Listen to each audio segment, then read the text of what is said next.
El pasado 22 de junio, en el auditorio del Centro de Memoria, Paz y Reconciliación de Bogotá, las centrales sindicales CUT, CTC, CGT y FECODE, con el apoyo de la Escuela Nacional Sindical y Viva la Ciudadanía, realizaron el lanzamiento del libro Verdades Inaplazables, Violencia Antisindical en el marco del conflicto armado interno.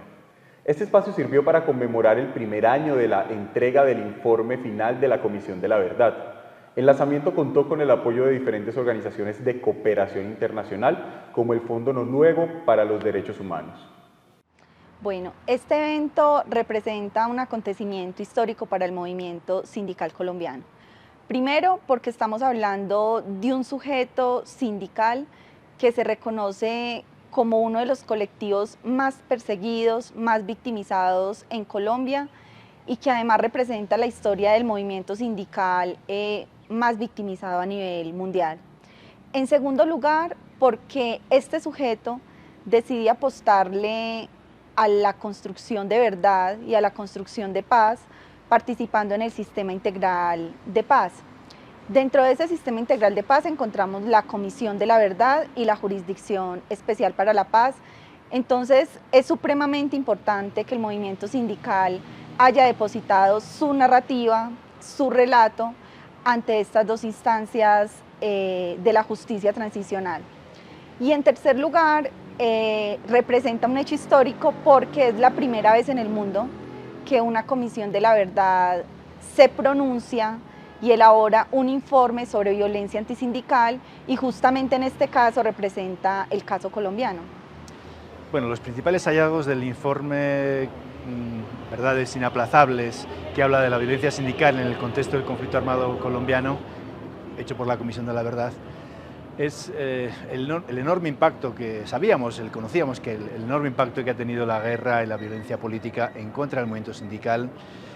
Colombia ha tenido uno de los peores indicadores del asesinato de sindicalistas durante años, pero hemos visto también las consecuencias que todo eso ha tenido en el tejido social y en la construcción de la democracia, ¿no? El liderazgo sindical no solamente era un líder que defendía los derechos laborales, también defendía derechos económicos y sociales para sus comunidades. A veces el líder o la lideresa sindical eran los puntos de referencia para un movimiento comunitario, a veces el maestro o la maestra de FECODE eran también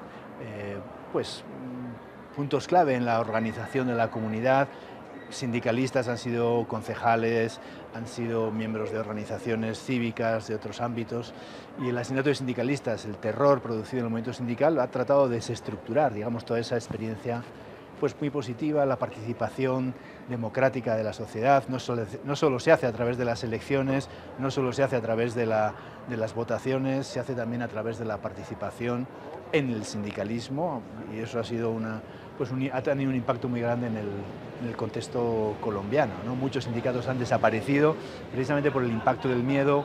Muchas mujeres también sindicalistas que fueron ganando protagonismo fueron también perseguidas, señaladas, y eso ha generado también una menor capacidad, a pesar de todo ello y el enorme esfuerzo organizativo de los sindicatos, una menor presencia del movimiento sindical en la sociedad. Creo que lo más importante es que se reconozca ese valor del sindicalismo y esa conciencia de lo intolerable que está mostrando el informe.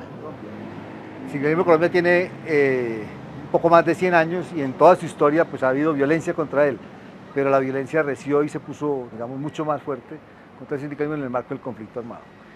Este libro lo hizo la Comisión de la Verdad en estas 6 décadas de violencia y hace una explicación de por qué el sindicalismo fue victimizado, qué razones tuvieron los victimarios para hacerlo y razones que no justificaban jamás la violencia y los impactos que tuvo sobre los sindicatos. Es una muy buena elaboración, digamos, no es completo porque toda obra humana es incompleta y imperfecta, pero es una muy buena aproximación, tal vez la mejor aproximación que puede haber sobre la violencia antisindical. Pero tiene además otro valor, y es que es un libro que no es la opinión del sindicalismo o la opinión de cualquiera, sino que es un trabajo de esclarecimiento que hizo una comisión como la Comisión de la Verdad. Por tanto, allí va a encontrar todos los hechos que han sido probados, constatados, claramente definidos por el equipo de investigación de la comisión. Y finalmente, es importante porque no solamente nos sirve para la educación sindical y para saber la historia de dónde venimos, sino sobre todo para dónde vamos. Es decir, cuál es el proceso que tiene el sindicalismo en adelante, que es la reparación colectiva, su reconstrucción y retomar el papel que puede cumplir en el sistema político democrático del país. Bueno, retos y desafíos hay varios. En primer lugar, hay que asumir la tarea de contribuir en la difusión, en la socialización del informe de la Comisión de la Verdad, en pedagogizarlo, porque muchos sectores de la sociedad colombiana aún no lo conocen. También hay un reto muy grande, digamos, en materia de comprender que este no es un punto de llegada, este es más bien un punto de partida hacia la acción colectiva y la acción movilizadora por la verdad y por la memoria en el país. Y en tercer lugar, creo que el principal reto tiene que ver de cómo este informe contribuye al proceso de reparación colectiva e integral al movimiento sindical. Esa contribución se da en dos vías. Uno, retomar el informe como insumo para la reparación colectiva del movimiento sindical. Y dos, asumir también que las medidas que se van a exigir al gobierno de reparación al movimiento sindical tienen que incorporar medidas simbólicas que contribuyan a continuar con esta tarea de la recuperación de la memoria y de la verdad histórica del movimiento sindical. Bueno, creo que una de las primeras demandas del movimiento sindical es el reconocimiento de la verdad, ¿no? De que lo sucedido, que a lo que le sucedió a los sindicalistas no era una casualidad, no era un problema local, no era un problema que no tenía que ver con la dinámica de la guerra y el conflicto armado. Reconocer eso es muy importante para el movimiento sindical, esclarecer muchos de esos casos, dar validez también social y colectiva a lo que le ha pasado al movimiento sindical es el primer paso para cualquier proceso de reparación, ¿no? Si tu verdad no cuenta, no es tenida en cuenta, si lo que a ti te ha pasado como movimiento social es justificado, es señalado políticamente porque eran comunistas, porque eran terroristas, no hay un marco de reconocimiento de esa experiencia. La Comisión ha tratado de hacer ese marco social de reconocimiento al movimiento sindical. Ese es el primer paso para la reparación, validar las cientos de casos que hemos tomado de miles de experiencias de sindicalistas afectados. Es la primera manera de no dejar que el sindicalismo y los sindicalistas, sus familias, se queden en la cuneta de la historia, ¿no? Sino que forme parte de esa reconstrucción del tejido social que está tratando de hacer Colombia en la actualidad. Y reconocer el protagonismo positivo del sindicalismo es también una forma de valorizar al movimiento sindical para la construcción de la democracia. Bueno, creo que la Comisión ha hecho un esfuerzo de la mano del movimiento sindical, las centrales sindicales, muchos sindicatos, mucha gente que dio su testimonio para recoger esas verdades, analizar los patrones de victimización, reconocer el valor positivo del sindicalismo, pero queda que la verdad no se asimila porque se publique un informe, ni porque se haya hecho un proceso creo que tan importante como el que se ha hecho.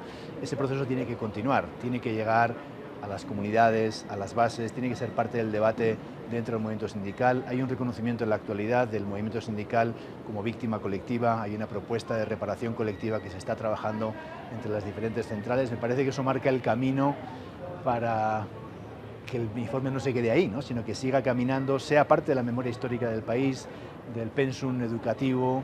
Todo eso tiene que formar parte también de un cambio cultural, ¿no? La violencia antisindical ha estado marcada por una visión del sindicalista como enemigo interno, como enemigo del desarrollo, en lugar de como pues, sectores, personas, organizaciones claves para la construcción de la democracia, y eso es parte del camino que queda por hacer. Con la Escuela Nacional Sindical y con la Corporación Viva la Ciudadanía vamos a ofrecer un diplomado certificado por la Universidad Nacional para que afiliados de los sindicatos entren a formarse en este informe. Ese es el primer reto, apropiárselo. El segundo es que hay muchas tareas que todavía de memoria histórica y de verdad que no se han hecho, hay temas que no se han investigado, casos que no se han revelado todavía, y hay que seguir investigando y haciéndolo. Y el tercero es que eso hay que llevarlo a la mesa de reparación colectiva, con los daños colectivos identificados ahí en ese libro, ver cómo empiezan a adoptarse medidas por parte del Estado para reparar el sindicalismo. Entonces, reparación, continuar el ejercicio de memoria y hacer un ejercicio pedagógico de apropiación alto.